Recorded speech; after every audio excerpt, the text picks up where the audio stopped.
My name is Brianna. This is going to be my first video. Some of my friends are having problems cooking. Like, I was going to make a cooking series for them because they're asking me for recipes. So tonight's dinner is country fried steak and mashed potatoes and gravy. It's really good. This cooking isn't like, hi baby. This isn't Gordon Ramsay approved or anything fancy. It's really simple. It's really good, and I'll try to run you through it as best as I can, and help you out. So with that, we'll get started. Alright, so for this part, I'm going to show you some of the stuff you'll need. One of the first things is this is flour, or what's in here is flour. So you'll need some flour. This is a bag of onions. It's just yellow onions. They're really cheap. It's about $3 for this bag. There's like 10 onions that come in it, and I use about an onion for each meal that I cook with one. So this is a little bitty onion will be enough. But an onion. Potatoes, just a regular bag of potatoes. Nothing too special about these. You're going to peel them and cut them for the mashed potatoes, so that's all you really need those for. This is cube steak. It's kind of shaped in little patties. So that's what your, I guess, steak part is thing. This you don't have to have. I like to use it sometimes just to help. But it's brown gravy mix. That's just to put in after it's done, because you're going to use the drippings from the pan too. So you don't need this, but sometimes it's a benefit. I got olive oil. You just put like a little tablespoon in the bottom of your pan. So it helps with cooking the meat and the drippings and stuff. So this is my electric skillet. See, it plugs in here, and then you control the temperature. You don't have to have one of these, but it's really helpful for a lot of the stuff I cook. And it's really good to have, which is just a plain old pot, mashed potato pot. Use those as well. So that's salt, pepper, seasoning salt, onion powder, and garlic powder. You just sprinkle it on the meat, and then you add the meat to your flour, which I will show you next. Okay, so I've got my first piece of meat in there. You can see it's flour. That's all it is. It's a bowl of flour and the meat in there, obviously. I season the meat. Then you just kind of flip it over, coat the meat so it's got flour on both sides. That'll give it a little bit of breading, but it'll also, when you go to use the drippings, it'll help with the gravy. So you can have your own gravy, which is why I said you don't need this, but I like to have it. I'm going to keep coating the meat. Like I said, it's just flour. Stick the meat in after you season the meat. You know, salt and pepper. After you stick it in the flour, I would salt and pepper it again, just so it stays seasoned. When you're heating the pan up, I'd say about a medium high, maybe like a 7 or a 6 or 7 on your dial. For me, it's probably going to go on 350 or 375 because the skillet goes by temperature. So it'll go on about 350, 375 for me. So I'm going to get this in the pot, and then I'll start again and show you what I'm doing. It says beef cube steak. That's the meat I'm using. See, the meat has been punched with a grinder. Make it kind of looks like hamburger, but it's not. There's the flour. Here's my meat cooking in the flour, and there's olive oil down there, so it helps with the drippings. And then you see my skillet. Oh, that's kind of hard to see. My skillet's on 350. So then I'll give it a couple more minutes and then flip them.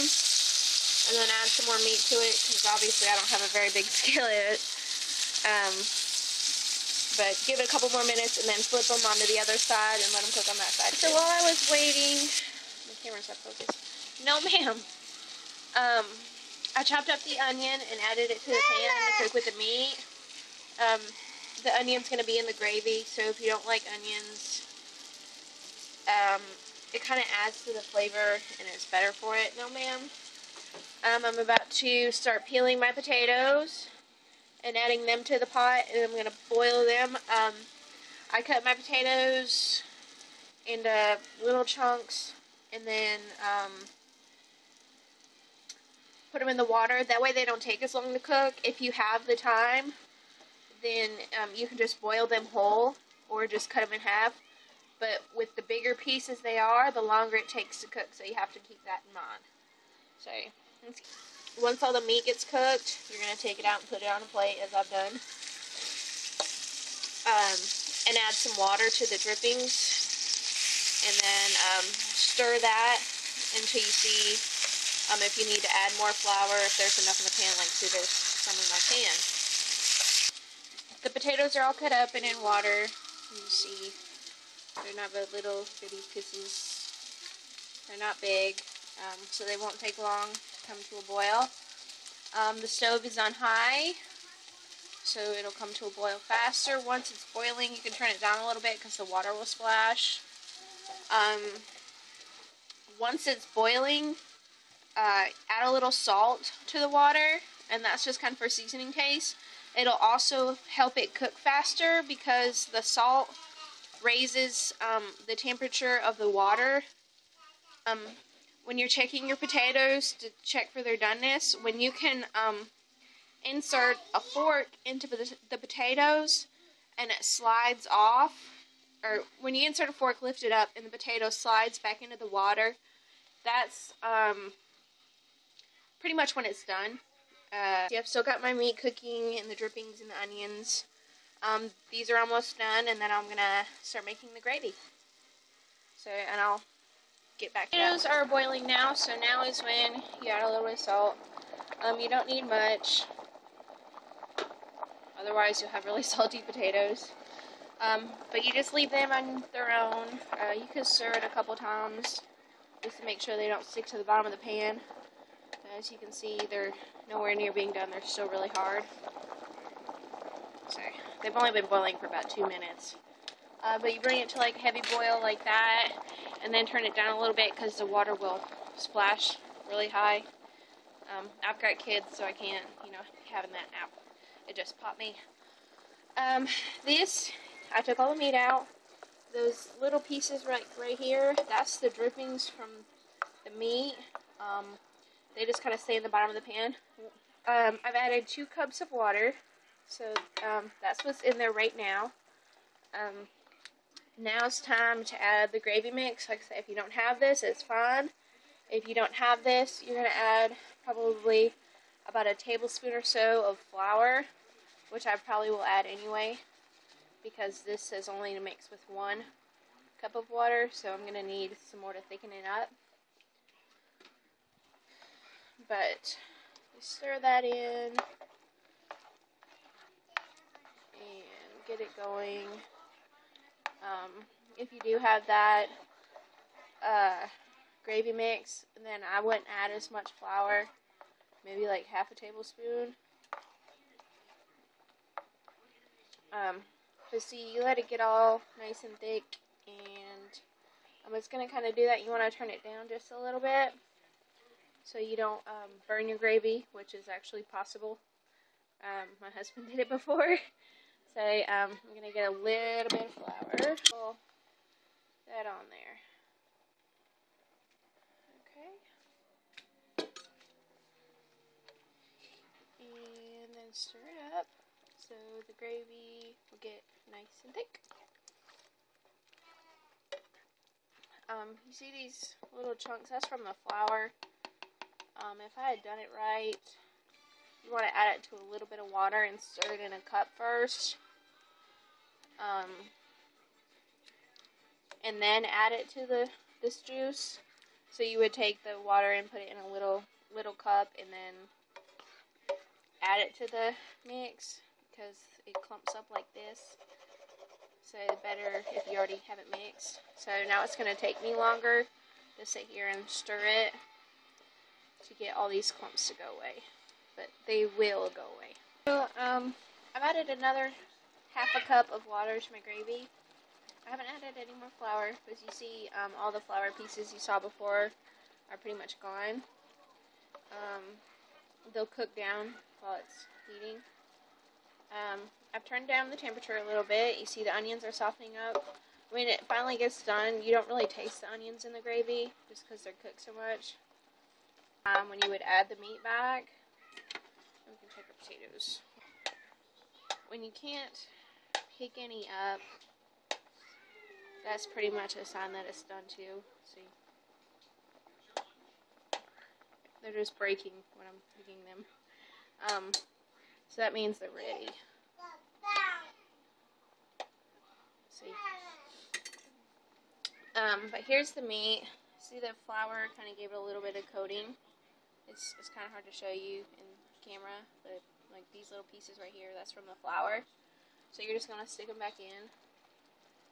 And that's really it for the meat part. Now all that's left is the mashed potatoes. So you stick it back in. I turn it down on low once you get the meat back in because everything's already cooked. Your meat's cooked, your gravy's done, your onions are pretty much done. So I just turn it on low. I'm going to turn mine on warm because sometimes this can get hotter. And just kind of scoop the gravy up to make sure it covers all the pieces. And I'll show you how to do the mashed potatoes in just a second. Okay, so I've drained my potatoes. And I've had to put them in a different bowl because my pot is a Teflon pot. So if I use my beater in the pot, it'll chip up my pot really bad. And then I'll have what looks like peppered flavored mashed potatoes, but it's really not pepper, it's Teflon. And you don't want that. I've put a couple scoops of butter in here. It's probably not enough, but it's better to do a little bit first and then you can add more later.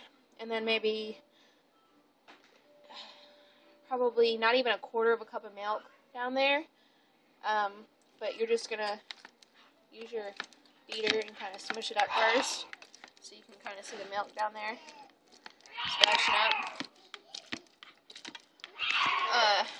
Kind of smush it down, the bigger pieces.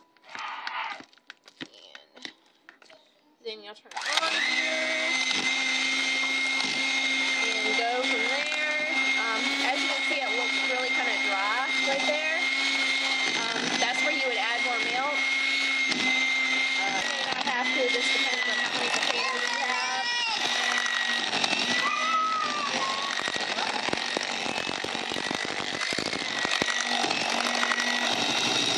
Focus.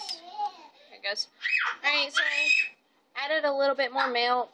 My fork is gone. Oh, it's in butter. You just kind of play with it, what you like. Some people like their potatoes like really whipped, so that's where you would do it longer.